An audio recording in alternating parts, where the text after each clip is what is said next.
kootu wala garra. Jitaa boorana siree gaajara na yaadee dhuftee kootu wala garra. Jitaa boorana dimbilaalli margee. Jitaa boorana baddeessan jijjigee. Jitaa boorana nyaata kal hin qabu. Jitaa boorana kan dhaabatee mugee. Jitaa boorana ameen ajjeerradhee. Jitaa boorana mooji dhimmuu ganna. Jitaa boorana yoo cumboo feetemoo. Jitaa boorana beemma takkal dhaqna. Eebantuu gama gaarii si gaamana. Matakkal dhaqne jaalala soorana.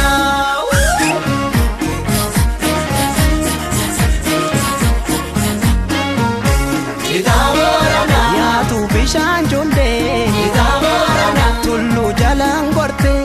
Jitaa boorana dubbiin garaa qaba. Jitaa boorana laphee jalaan gortee. Jitaa boorana gaasaan gaasaa roobee. Jitaa boorana caffee keenya fiilee. Jitaa boorana ormaan amanuu. Jitaa boorana olla rattan jiile. Ollaa fi duudhaan kan lafa kaanuu. Oloomoo malee ormaan amananuu.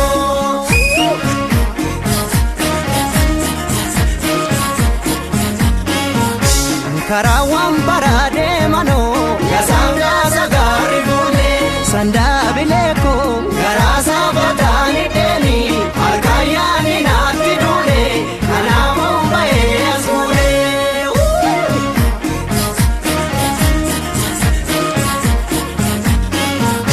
Erkee foona beekaa Situna wawaama mooda. sandaa bileekoo. Jalaanuu makeena fooda. Ijji koos karaarra oola. Obsuma hedduu na jaala.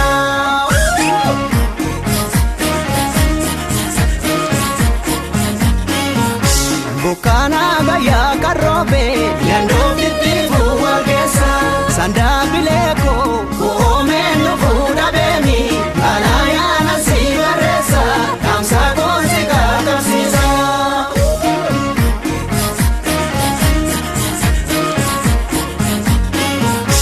Amaan kootee naana yaadee. Dhaamsaanatti reerginiini.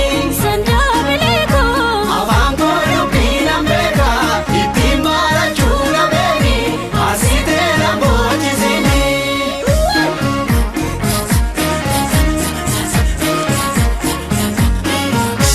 Anaa nyaatu nama nyaatu. Otoo nyaate meeqa nyaata. Sandaa bileekoo. Naduraa garaa hammaata. Bulfaata bulteetti nyaata. Mudaasaa kootuu mataata.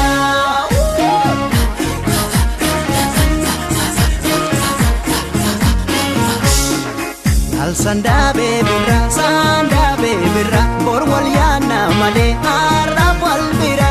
Sandaa beebirra bor wal yaanna malee har'a wal bira. Borofaa sandaa beebirra boropano. Sandaa beebirra anaafisi qofa. Sandaa beebirra kan walii fawwanoo. Sandaa beebirra dangaf talbaan qotuu. Sandaa beebirra mucuu caattuu sanaa. Sandaa beebirra ijoollee wambaraa. Sandaa beebirra sissi ooftuu kanaa. Sandaa beebirra shorii roobe abaa beebirra yoo deemte moonaa fi wal yaadaa turra.